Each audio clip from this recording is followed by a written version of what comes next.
For the digest portion of this week's episode, I'll comment on an accidental release of information by the Department of Justice in the classified documents case, an unusual Department of Justice settlement and payout, and a couple of things related to our First Lady, which will transition to our analysis of how conservative Christians have arrived at this point religiously and politically.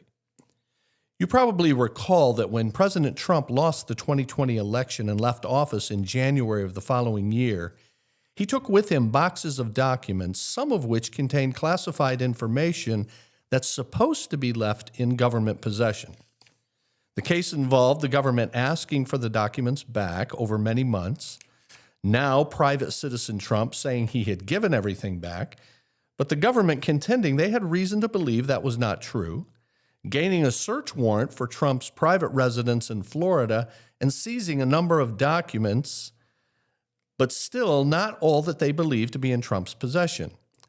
Now, that was in August of 22, and in November of that year, the Attorney General appointed a special counsel to look into it, a man named Jack Smith. Smith was appointed to look into the classified documents case, but also any role Trump may have played in attempting to overturn the 2020 election. But as I mentioned in a previous episode, those cases were shut down when Trump was reelected in 2024. So that should be a wrap, and normally it would be. Except the Republicans in Congress are investigating the investigator. They're holding hearings on how Jack Smith went about his investigation, and they've requested documents from the Trump Department of Justice in that cause, and they've been receiving them periodically.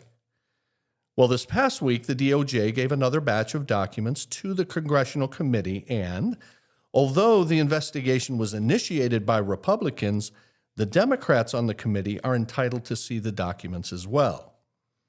It turns out that the documents submitted this week may have backfired on Republicans. They're looking for wrongdoing on the part of the investigator, Jack Smith, but these documents appear to show potential issues for Trump. Now, I say that because to this point, though it's a fact that Trump possessed documents that he was not supposed to have, and that for years, and also after multiple requests and subpoenas for those documents, still did not turn them all over, what has not been known is why. Why did he go to such lengths to hold on to these documents? Well, those released this week contain a memo written by prosecutors in that classified documents case that says this: Trump possessed classified documents pertinent to his business interests, establishing a motive for retaining them. We must have those documents. So for the first time, a possible motive, protecting his business interests. Well, okay, but what does that mean? What business and in what way? There is educated speculation about it, and speculation which, if proven, would be troubling indeed. But in discernment, we don't do speculation, just facts and proof.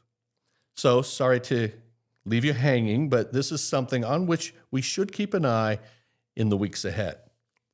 Now, speaking of the Department of Justice, this week they settled a case to award $1.2 million of taxpayer money to a man who pleaded guilty twice in open court for lying to the FBI. But he was pardoned by Trump. And in a previous episode, I talked about the pardons. And Michael Flynn later filed suit for malicious prosecution against him by the government. This week's announcement is in settlement of that suit. So, to summarize, Michael Flynn pleaded guilty to lying to investigators twice, but was pardoned and now has been awarded over $1 million. And just to be clear, when one pleads guilty in court, they have to say under oath out loud, I believe the word is allocute. They have to allocute to what they are pleading. They have to say under oath that they are pleading guilty because they are in fact guilty, and that they are doing it freely of their own volition.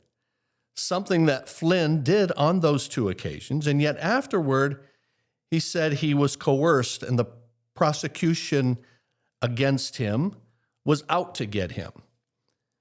And it was all about him lying about his contacts with Russians seeking to interfere in the 2016 presidential election. He said that prosecution was malicious, and the Trump Department of Justice has agreed and given him over $1 million. No further comment. Our First Lady, Melania Trump, was in the news for two reasons this week. The first was her hosting something called the Fostering the Future Together Global Coalition Summit at the White House, with representatives from 45 nations discussing, among other things, the future of education for our children. Now, that in itself would not be unusual or newsworthy, except that she entered the meeting into the East Wing of the White House by walking the long, red-carpeted hallway that's been made famous by our presidents doing so when they have a special announcement for the nation or they have a head of state visiting. Melania used the occasion and that setting to walk out accompanied by a humanoid robot. It's just one man's opinion, but it was weird. The humanoid addressed the group, and one report said of the First Lady, she described this moment as an inflection point for technology and humanity, and offered her own vision for products like the humanoid to become permanent fixtures in American classrooms. She said, quote, "The future of artificial intelligence is personified. It will be formed in the shape of humans. Very soon, artificial intelligence will move from our mobile phones to humanoids that deliver utility."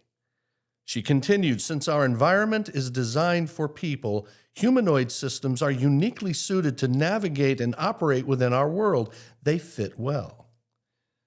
She encouraged her guests to imagine a, quote, humanoid educator named Plato, who could teach classical studies, and said the use of robots would give children more time to be with friends, play sports, and develop extracurricular interests. A more complete person, she said. This puzzling and, for me, a little creepy scene reminded me of another strange and also inexplicable episode in the first Trump term in which the First Lady emerged from a plane wearing a jacket with a message on the back that said, "I really don't care. Do you?" To my knowledge, she has never explained what she meant or why she wore that for the world to see. Which brings me to a final matter related to the First Lady, and that is that the Reverend Franklin Graham, son of Billy Graham, has said of Melania Trump, quote, "She's the classiest First Lady our country has ever had." Now, they say there's no accounting for taste. I assume the good Reverend is unaware of what I said in a previous podcast about her modeling career. I don't want to repeat it again because it's so distasteful. I'll just say that I hope he's unaware. Otherwise, I have no idea how he could say such a thing. And finally, in staying with Franklin Graham, he was a speaker at the annual CPAC convention this week, the Conservative Political Action Committee, where he said, quote, "I love Donald Trump. We'll never get another president like Donald Trump." And then he added, "That is why it's important we do everything we can to get him reelected." Well, except there is a 22nd Amendment to the Constitution that limits a president to 2 terms. Other than that, now to be fair, he later said that he misspoke. But it's somewhat concerning because you have Steve Bannon, who I've mentioned in previous episodes, convicted but pardoned felon, saying this last October, quote, "We're working on 5 or 6 different alternatives for how Trump could run again and be president. I continue to say that on the afternoon of January 20th, 2029, Donald Trump is going to be president for his 3rd term." Now, I don't think it's a serious threat, but there are at least 10 things that have happened in the last 10 years that I never thought that I would see. So stay tuned. Now, we've been documenting the nexus between evangelicalism's desire to be admired by the world and its acceptance of people and behavior that it would have previously dismissed immediately because we've become convinced that we must win at all costs. Last week, I introduced you to Peter Wagner, founder of the New Apostolic Reformation, and who inspired a generation of so-called apostles to prophesy about our nation's future, including prophecies about Donald Trump as far back as 2007, and to strategize to see it come to fruition. New Apostolic Reformation leaders have risen to prominence in Trump circles, most notably the thrice-married female pastor of 2 churches in the past. Paula White is now the head of the White House Faith Office. And it's impossible to overstate how horrible this woman is in her behavior and doctrine. She was photographed in Rome holding hands with another charlatan, Benny Hinn, a number of years ago. Now, at least that was between her second and third marriage. She was co-pastor in Tampa with her second husband and is on video with him on stage at their church where he is giving advice to couples on how to spice up their sex lives. And he says, get a book, watch some porn, while Paula giggles next to him.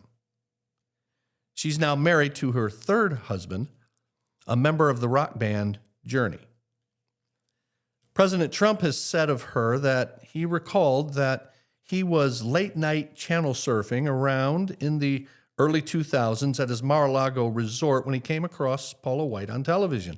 After watching her show, which he found, quote, fantastic and upbeat, he tracked her down to tell her how much he liked her preaching, telling her she had that it factor. Anyway, the apostolic and prophetic support that Trump has received from the likes of Paula White and Lance Wallnau and Cindy Jones, who I mentioned last week, and many others, that has swayed Christians who are open to God speaking through such people. And so their claims about Trump as an instrument of God only enhance their belief that Trump is the chosen one, a term he used to describe himself a few years ago. In 2007, a self-described prophet named Kim Clement issued one of the more accurate prophecies regarding Trump, saying he would become president and serve 2 terms. And given the early date of 2007, it's given credibility as a word from God. But a couple of things about that. Contrary to what many have thought, talking about Trump as president in 2007 was really not out of the blue. In fact, Trump had been talking about that for years, as early as the late 80s. And also, while Clement was obviously right that Trump would be elected and to 2 terms, in the prophecy he also said other things about Trump, like he will be baptized by the Spirit.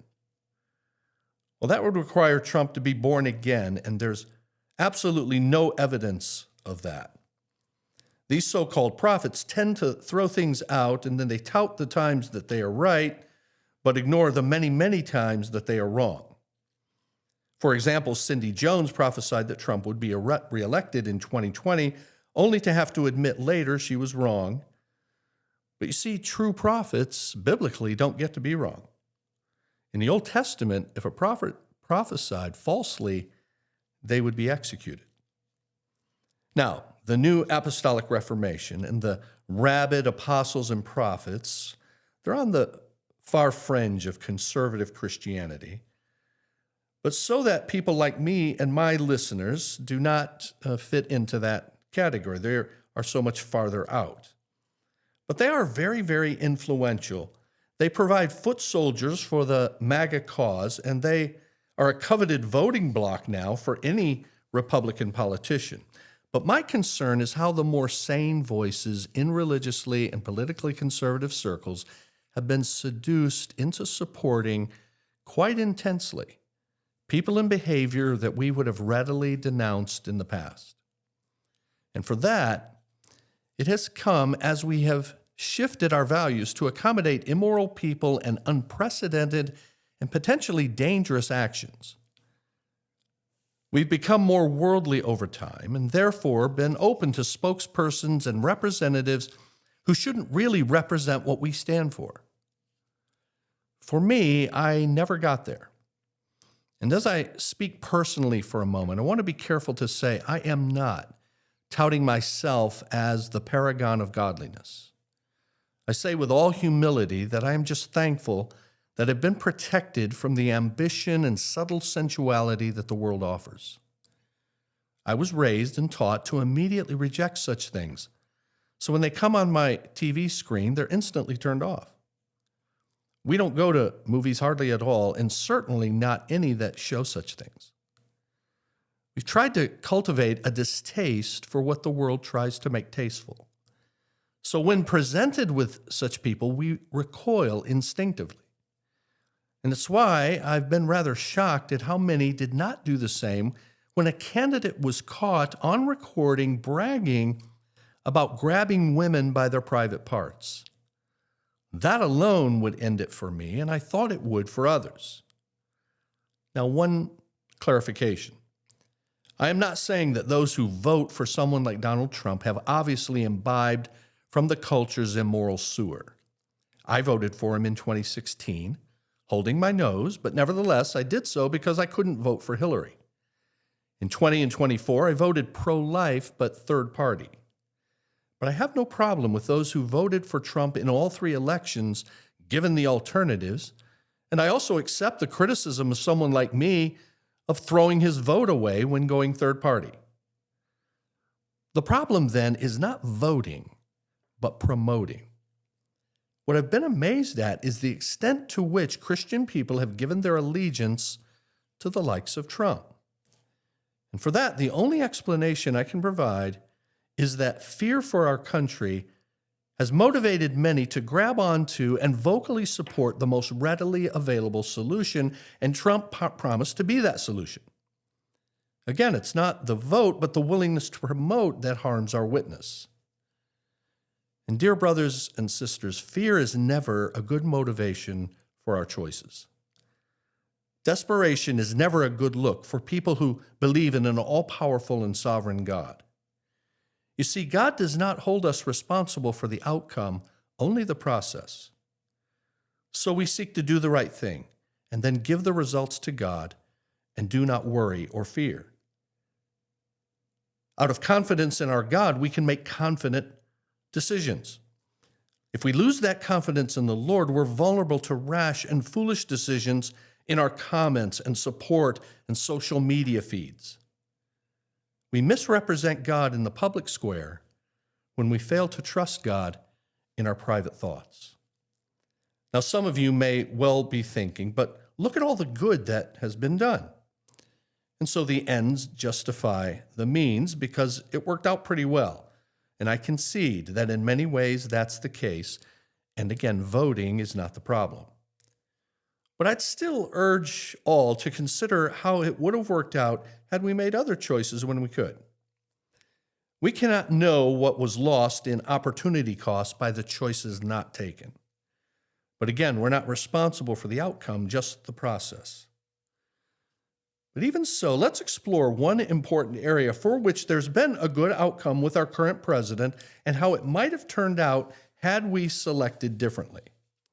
That one area is the courts, federal courts, and the Supreme Court are courts that have nominees on them that were nominated by presidents. And then they have to be confirmed by the Senate.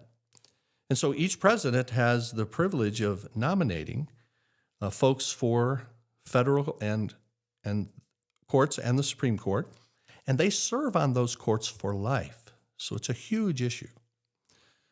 President Trump, now in his second term, has been able to nominate dozens and dozens to the federal bench that are going to be on there for life. And he had, in his first term, 3 selections for the Supreme Court in a 4-year period, which is unheard of. And those selections, all in all, I'm very pleased with. So if someone says, hey, that's all good and that is an important thing, I completely agree with that. And many would say that other Republicans had not done it in the past, so why should we believe they would have in this instance or in the future? Well, here's what we don't often consider when we think about what President Trump has done, the good things he has done with regard to the courts. President Trump had a number of things that none of his Republican predecessors have had. He had a deep bench of judges to choose from, conservative judges to choose from. Now, here's why I say that. In 1986, when Ronald Reagan nominated Antonin Scalia to the Supreme Court, Antonin Scalia was one of only a handful, less than a handful, of law professors and judges around the country who believed in a philosophy called originalism. Another was a man named Robert Bork. I mentioned Bork in talking about the Nixon case a couple of weeks ago, and that Bork's nomination was declined by the Senate, but he was one of the others. But Scalia was confirmed by the Senate, served admirably for decades on the court, and died suddenly, unfortunately. But he was an outstanding jurist, but he was one of the few originalists around. Also, in 1986, the Senate was Republican majority. And so it was easy to get Scalia confirmed. By the time Bork, a year or two later, was nominated, the Senate majority had flipped to the Democrats. But Donald Trump had a deep bench, because by the time 2016 came around, there had been a few decades, of an organization called the Federalist Society training originalist lawyers and judges. And gradually they're moving into positions, and gradually they're being placed on lower courts. So there was a deep bench due to this outstanding organization called the Federalist Society. And then the third thing that Trump had that the rest did not have, and that is a Republican Senate. Reagan had it for a period of time, but George W. Bush did not have that, and he did not have the deep bench at that point in 2000 to 2008 when he was president. And so Donald Trump had advantages that none of his predecessors had. And with all of those advantages available, I would suggest to you that there are a number of Republican candidates who were running for the presidency in 2016 who would have selected very excellent judges for the federal bench and for the Supreme Court. Now, okay, this ends this series of episodes doing a quick survey of evangelical history and how it's affected our present religious and political scene. We'll move on to other topics next week, but if you have any questions or comments, you can send those to discern@cbctrenton.com. I hope you can listen again next Monday. In the meantime, have a great week serving and discerning.